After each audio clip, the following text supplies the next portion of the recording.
Hello YouTube, this is the Dbtgamer show, episode 104. Today I'm going to review Kirby's Superstar Ultra for the Nintendo DS. Now, this game isn't out in the UK yet, so don't go looking for it. If you want a copy of it, you'll have to go on eBay, maybe Amazon, or maybe go to one of your local import shops. It's coming out in the UK, I'm not so sure when, but it'll be out by the end of this year, I think. So, yeah. So if you want it, you have to go on eBay for it first. Anyway, let's start the review. The game is very good, I have to say. Although, unlike most of the Kirby games, this is actually a collection of Kirby games put onto one cartridge, which is, I think, is a great idea. Some of the Kirby games are remakes, I think, and some of them are whole new ideas. So, it is pretty good. Anyway, let's have a look at it.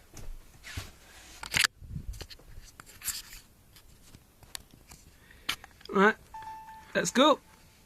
Now, Kirby's Superstar Ultra, the game does not have one basic storyline, it has several because it's a multi-games collection, of course. The game has several full-motion video cutscenes, but they have no voice acting, but you don't really need voice acting in a Kirby game, do you? I've beaten most of the game and I've got 92%. I've actually beaten every game on the cartridge, but I haven't collected all the extra bits yet. But I do know about the game to review it all.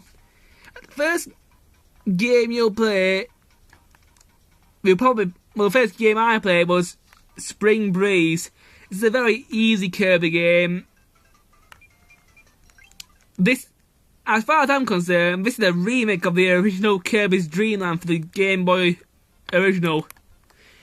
Because the levels are very similar, and the story, King Dedede nicks off with all the Dreamland people's food. The ending's very similar. The only difference is you've now got power-ups. So, yeah, that's the first one's very similar to Kirby's Dream Land 1. Dino Blade. This is definitely a new Kirby game, as far as I'm concerned. It is quite a good one. It's a very short one, I have to say, though. It's only 4 or 5 levels long. The story for this one is based on this giant bird attacks Kirby because all her babies fell out of the nest and Kirby has to take the nest back to the mother so that they stop attacking her. I think that's what it is, anyway. There's so many stories in this on this character, I keep getting mixed up which one's the which.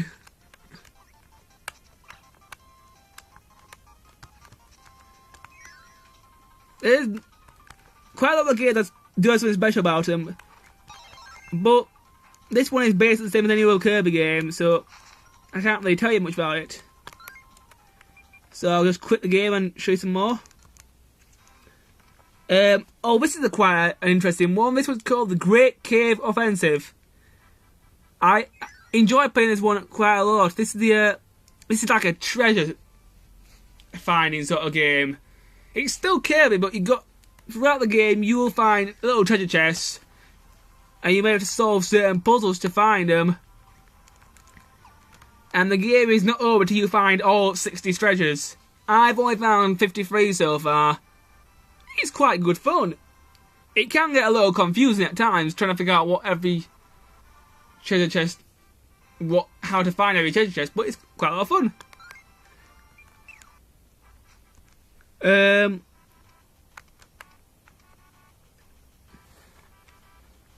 The next game is Gormite Race. Gormite Race isn't really one of the best games on the cartridge, I have to say. Basically, I'll skip the cutscenes. Yes, I've played the game before.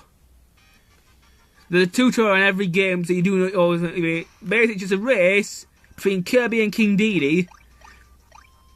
on who can collect the most food and also who can get through the race first.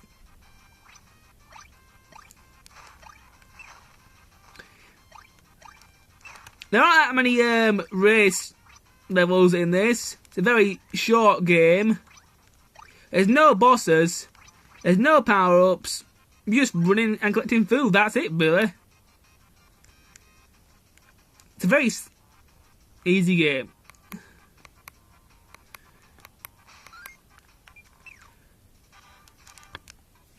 Okay, the next game is called Revenge of Meta Knight. This is one of the longer games. It's set into chapters. Basically, you've got this giant airship called the Halibut, and Kirby has set out to destroy it before something bad happens to before Meta Knight does something bad to Dreamland.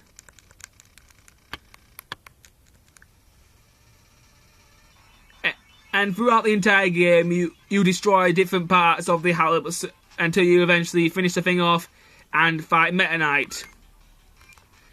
But other than that, it's basically the same as any other Kirby game.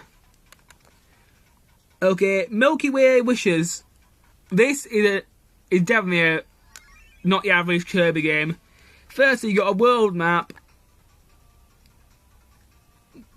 And instead of sucking in enemies to gain powers, you actually have to find these little pedestals.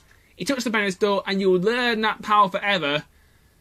And then you can select the powers for your stylus. And you can select the powers for your stylus and then you can use them whenever you like.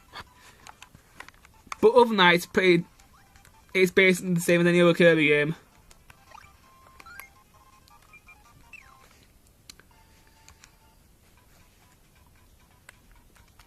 Right. Okay, this one's called Revenge of the King. Right. Revenge of the King. Now, I'm not too sure about this one. This feels like the extra mode of Kirby's Dream Land on the Game Boy. Basically, on Kirby's Dream Land on the Game Boy, if you beat the game once, it gives you a special code after the credits. And if you put that special code in whilst you're at the main menu screen, it will give you this harder mode. And I think this is that harder mode. I'm not too sure, but I think this is the harder mode of that game. So it's just basically Kirby's Dream Land, harder with a few more with power-ups. Okay, what else we got? Okay, now we've got... This is the arena. In the arena, there are two arenas. There's Arena 1 and True Arena.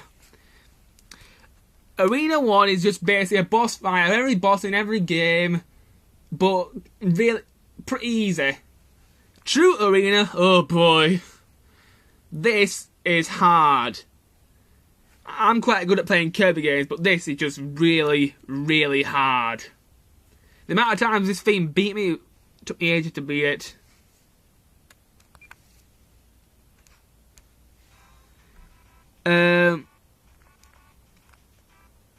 Okay, this next one is called...